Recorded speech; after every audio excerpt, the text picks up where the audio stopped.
তো এইরকম একটা রিয়েলিটিতে যখন বাসার সামনে হাঁটু পানি, স্কুল ডুবে গেছে, মাদ্রাসা ডুবে গেছে, এবং দেখেন এই প্রত্যেকটা প্রতিষ্ঠান ঢাকার বাইরে কিন্তু পুনর্বাসন সেন্টার হিসেবে ব্যবহার করা হয়।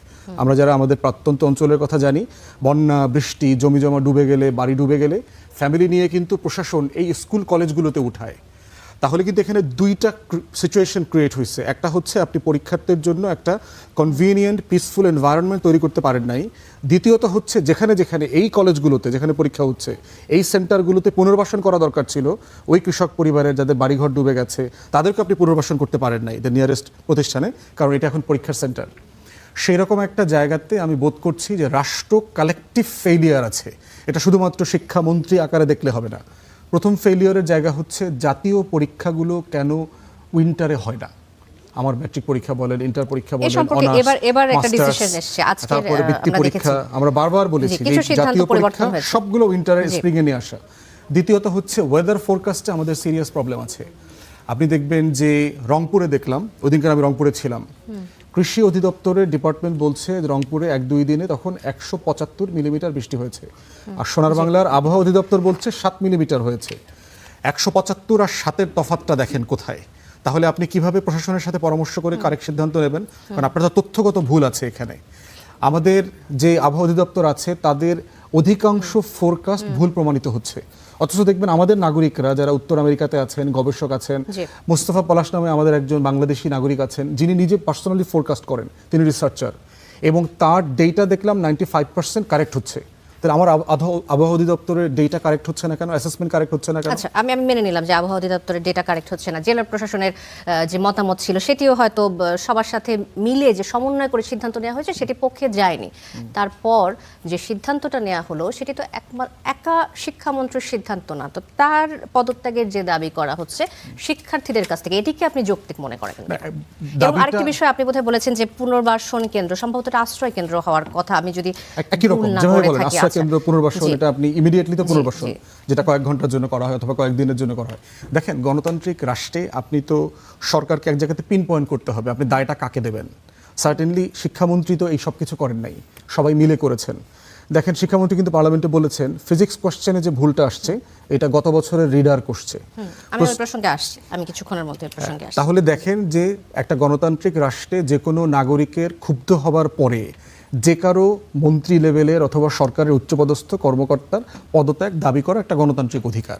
এখন প্রশ্ন হচ্ছে যে এইটা আমার কালচারে আছে কিনা, এইটা পদত্যাগ করলে সমাধান হচ্ছে কিনা, এই পদত্যাগের মাধ্যমে কি অন্যান্য স্টেক হোল্ডারকে আপনি অবলুপ্ত করে দিচ্ছেন কিনা অথবা তাকে মাফ করে দিচ্ছেন কিনা, আসল যারা দায়ী সেই মানুষগুলোকে আপনি আইডেন্টিফাই করতে পারছেন কিনা।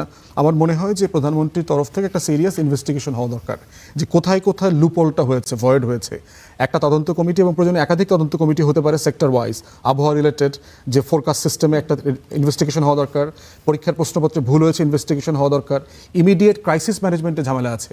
আপনি ধরেন সব কিছু পরামর্শ করে করেছেন, সাডেনলি একটা ভূমিকম্প হইল 9 রেক্টর স্কেলে, তাহলে কি আপনি আগের পরামর্শে স্টিক থাকবেন না আপনি ইমিডিয়েট ইমার্জেন্সি সিচুয়েশনটাকে বিবেচনায় নিয়ে আপনি সিচুয়েশন ওভারটার্ন করবেন? ধন্যবাদ ব্যারিস্টার আসাদুজ্জামান ফুয়াদ। ডক্টর মিজানুর রহমানের কাছে আসবো আমি। হাবিবুর রহমান হাবিব, আপনার কাছে আসতে চাই। ইমিডিয়েটলি যে এই যে বিষয়টি বললেন ব্যারিস্টার আসাদুজ্জামান ফুয়াদ, হঠাৎ ভূমিকম্প হলে ইমিডিয়েটলি একটা ডিসিশন নিতে হবে, এই ধরনের ইমিডিয়েট ডিসিশন সরকারের পক্ষ থেকে কোনো মন্ত্রী হঠাৎ করে নিতে পারেন কিনা, বিষয়টা যদি একটু ব্যাখ্যা করেন। আপনাকে ধন্যবাদ। আপনার মাধ্যমে স্টার নিউজের সম্মানিত দর্শক শ্রোতাদেরকে আমার সশস্ত্র সালাম, বিজ্ঞ দুজন আলোচককে আমার শুভেচ্ছা।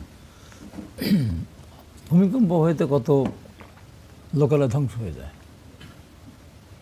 ভূমিকম্প তো আগের থেকে এখনও ওই ধরনের 7 দিন আগের থেকে যে বৃষ্টিপাতের ব্যাপারটা বলে যায়, 7 দিন আগের থেকে বলে যে এই সময় বৃষ্টি হতে পারে। ভূমিকম্পের ক্ষেত্রে এখনও মনে অতখানি অ্যাকুরেসি আসেনি। এখন সেটার সাথে আমি এটা তুলনা করি, ভূমিকম্প হলো সাথে সাথে ডিসিশন কী দিবে, ভূমিকা পিছাই দেবে। ভূমিকম্প তো আবার সারা দেশব্যাপী একই মতো হয় না।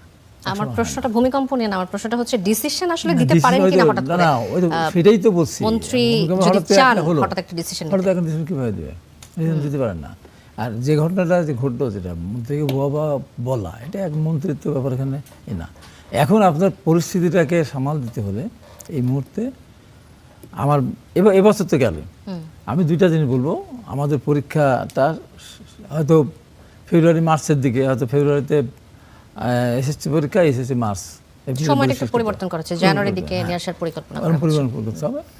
শুধু এটা পরিবর্তন না, আমাদের বাজেট প্রতি বছর যে বাজেটের যদি পাশে না, এই যে আমাদের যে জুন ফাইনাল একটা আমাদের দেশে প্রচলিত আছে, কনস্ট্রাকশন কাজ যে কোনো কাজ, বাজেট কত পার্সেন্ট বাজেট কাজ করলো বা কত পার্সেন্ট বাজেট বাস্তবায়ন হলো, জুন, এই জুনকে বাদ দিতে হবে। তো জুনে একই খেলা।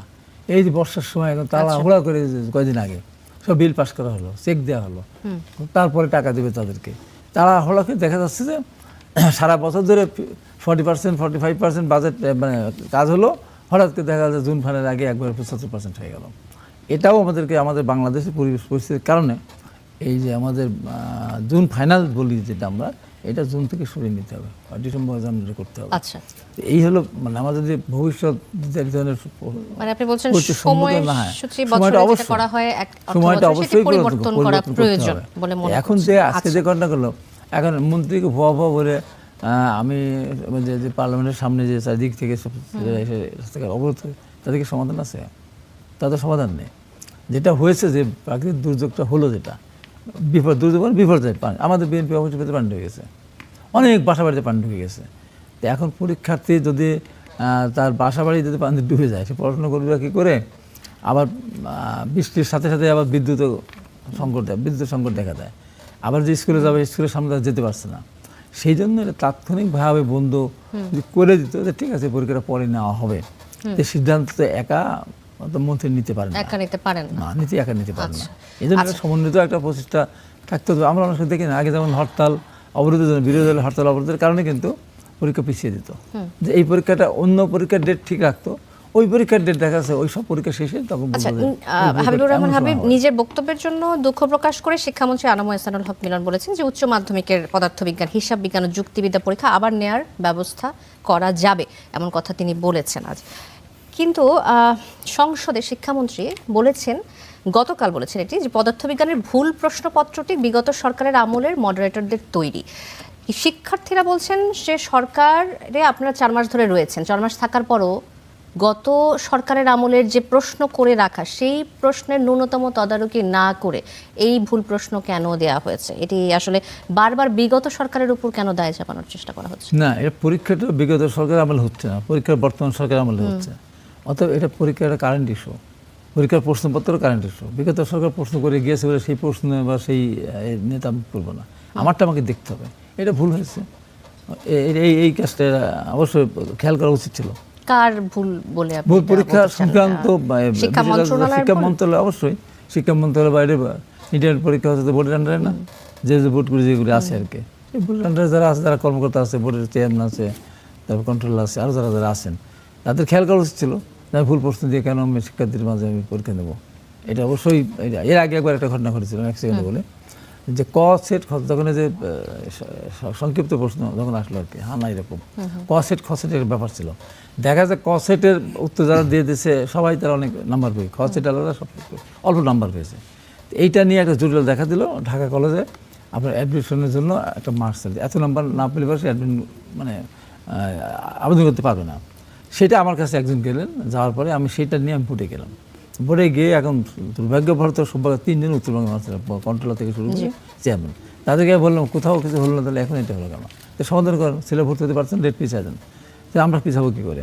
পরে বোর্ডের চেয়ারম্যান আমাকে বললেন, তাহলে আপনি গিয়ে বিএনপির ওই আমলে এখন বিএনপির দিকে যে আপনি একটা সচিবের সাথে কথা বললেন। আমি গেলাম সচিবের সাথে, শহীদুল ইসলাম সম্ভবত মোনাম খানের জামাই, এই পাকিস্তান গভর্নর ছিলেন একসময়, তাকে যে বললাম, বলার পরে আমি পরিচয় দিই না। বলার পরে আপনি বলছেন তো কতজন ছেলে ঢাকা কলেজে এইটা যদি সংশোধন হয় তাহলে তারা চান্স পাবে, একজন যদি পায়, একজন হ্যাঁ একজন বাংলাদেশের নাগরিক, সেটা করবে না।